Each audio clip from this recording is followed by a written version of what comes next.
Yes, management of pulmonary tuberculosis.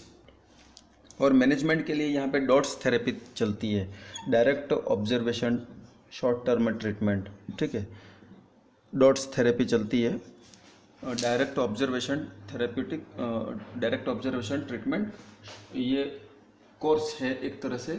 और ये 6 month का कोर्स रहता है, लेकिन 8 मंथ तक मेडिसिन चलती है ताकि टीबी वापस रिकरेंट नहीं हो।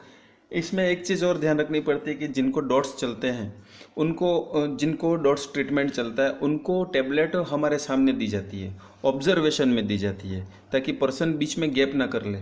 ठीक है, ट्रीटमेंट यदि हम उनको किट दे देंगे घर पे और यदि वो ट्रीटमेंट को बराबर लेंगे नहीं, बीच में गैप करेंगे, तो बैक्टीरिया के अंदर रेसिस्टेंस पावर आ जाता है और टीबी दोबारा भी हो सकती है, या फिर जो टीबी है वो क्योर नहीं भी हो सकती है। तो इसीलिए हम इसको डायरेक्ट ऑब्जर्वेशन कहते हैं, क्योंकि पर्सन हमारे सामने है, हमारे सामने उसको टेबलेट लेनी होगी, इसीलिए इसका नाम क्या है, direct observation treatment short course. ठीक है, और इस डॉट्स ट्रीटमेंट के अंदर 3 तरह के ड्रग्स चलते हैं। फर्स्ट लाइन और सेकंड लाइन के नाम से ड्रग्स चलते हैं, लेकिन फर्स्ट लाइन के जो ड्रग्स हैं वो मैं आपको बता दूं, उसको आपको इस तरह से याद रखना है, हर्जेस, राइट। अब इसमें H जो है वो आइसोनियाजिड को इंडिकेट करता है, तो मैं यहाँ पे लिख लेता हूँ आइसोनियाजिड। R जो इंडिकेट करता है वो रिफेम्पिसिन को इंडिकेट करता है, रिफेम्पिसिन को। ठीक है, और Z जो है वो पायरेजिनामाइड को इंडिकेट करता है, पायरेजिनामाइड को इंडिकेट करता है। और इसके बाद E जो है वो इथाम्ब्यूटोल को इंडिकेट करता है, E जो है वो इथाम्ब्यूटोल। 1 सेकेंड, ये आपको अब दिखेगा, राइट।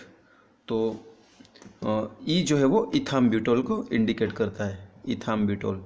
और S जो है वो स्ट्रेप्टोमाइसिन को इंडिकेट करता है, किसको इंडिकेट करता है, स्ट्रेप्टोमाइसिन को। अब इसमें क्या रहता है, 6 मंथ के डोज ये चलते हैं, लेकिन कैसे कैसे देना है, डोज रेजिमेन जो है वो mg पर kg बॉडी वेट पे दिया जाता है। डोज जो है वो mg पर kg बॉडी वेट, जितने किलो का है उसमें mg पर kg बॉडी वेट के अकॉर्डिंग काउंटिंग होती है। जैसे कि 5 से 20 mg पर kg बॉडी वेट ये चलेगा आइसोनियाजिड। ठीक है, यदि कोई 5 to 20 mg पर kg बॉडी वेट, mg पर kg बॉडी वेट, राइट। तो अब जैसे हम 5 माने, सिर्फ इस यहाँ पे तो रेंज दे रखी है, लेकिन हम कोई एक चीज़ माने, जैसे 5 माने, 5 mg पर kg बॉडी वेट समझें, तो पर्सन यदि 10 kg का है तो उसको 50 mg देना है, या पर्सन 100 kg का है तो उसको 500 mg देना है। इस तरह से पर kg बॉडी वेट के अकॉर्डिंग ये चलता है। और इसमें मैक्सिमम जो है वो 300 mg मैक्सिमम देते हैं, ये आपको ध्यान रखना है। ओके, ये डेली डोज के लिए रहता है। और 2 to 3 टाइम्स अ वीक, ये डेली डोज के लिए आपको इतना देना है। यदि 2 to 3 टाइम्स अ वीक दे रहे हो तो 15 mg पर kg बॉडी वेट देना है। अब यहाँ पे आपको कम करना पड़ेगा, यहाँ पे आपको थोड़ा बढ़ाना पड़ेगा, क्योंकि ये 2 to 3 टाइम्स प्रतिदिन दे रहे हो, डेली दे रहे हो। ठीक है, मैं यहाँ पे लिख लेता हूँ डेली के लिए। यदि डेली दे रहे हो तो 5 से 20 mg पर kg बॉडी वेट क्या देना है, आइसोनियाजिड देना है।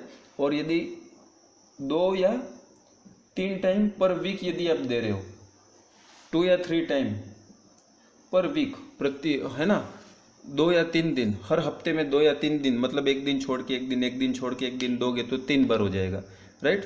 तो इस तरह से यदि दे रहे हो तो 15 mg पर kg बॉडी वेट के अकॉर्डिंग देना है। और मैक्सिमम इसमें आप दे सकते हो, मैक्सिमम आपको देना है 900 mg, उससे ज़्यादा नहीं देना है, राइट।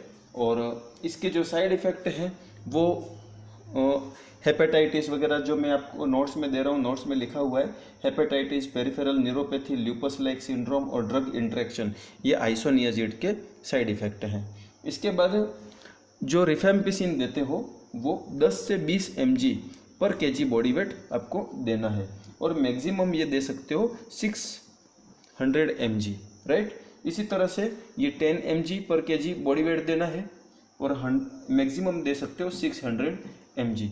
तो इस तरह से डोज देना है। ये 15 से 30 रहेगा, ठीक है, mg पर kg बॉडी वेट, और ये 50 से 60 mg kg पर बॉडी वेट।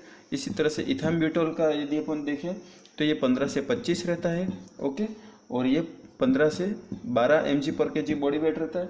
इसी तरह से यहाँ पे हम देखें तो ये 25 से 30 रहता है, ओके, और ये रहता है 25 से 30। तो ये सारी डिटेल मैं आपको नोट्स में दे रखी है, बस इसको समझने का तरीका ऐसा ही है कि पर केजी बॉडी वेट में काउंट करके ये दिया जाता है। तो ये तो हो गया डॉट्स और उनके साइड इफेक्ट, ठीक है। जैसे कि रिफेम्पिसिन का साइड इफेक्ट क्या है, यूरिन ऑरेंज आएगा। इथाम्ब्यूटोल आई टॉक्सिसिटी करेगा, विजन लॉस हो जाएगा। स्ट्रेप्टोमाइसिन जो है वो ऑटोटॉक्सिसिटी करेगा, ठीक है। इसी तरह से पायराजिनामाइड का जो है वो गाउट या अर्थराइटिस या हेपेटाइटिस क्रिएट कर सकता है। तो ये साइड इफ़ेक्ट भी आपको याद रखने, डोज भी याद रखने, और इसका जो टेबल है वो तो पूरा याद होना ही चाहिए। ये हो गया फर्स्ट लाइन के ड्रग। सेकेंड लाइन के जो ड्रग्स रहते हैं उसमें एमिकेसिन, कैप्रोमाइसिन, इस तरह के एमिकेसिन, ठीक है, कैप्रोमाइसिन, साइक्लोसेरिन, तो ये भी मैंने आपको नोट्स में अंडरलाइन करके दे रखे हैं। तो ये फर्स्ट और सेकंड लाइन के ड्रग्स हो गए। तो स्पेशली डॉट्स ही पढ़ना है इसके अंदर, मैनेजमेंट के अंदर, पल्मोनरी ट्यूबरकुलोसिस के अंदर, और नर्सिंग मैनेजमेंट, नर्सिंग डायग्नोसिस को देख के एनसीपी केयर प्लान बनाना है और फाइल के अंदर सबमिट करना है। Okay, all the best.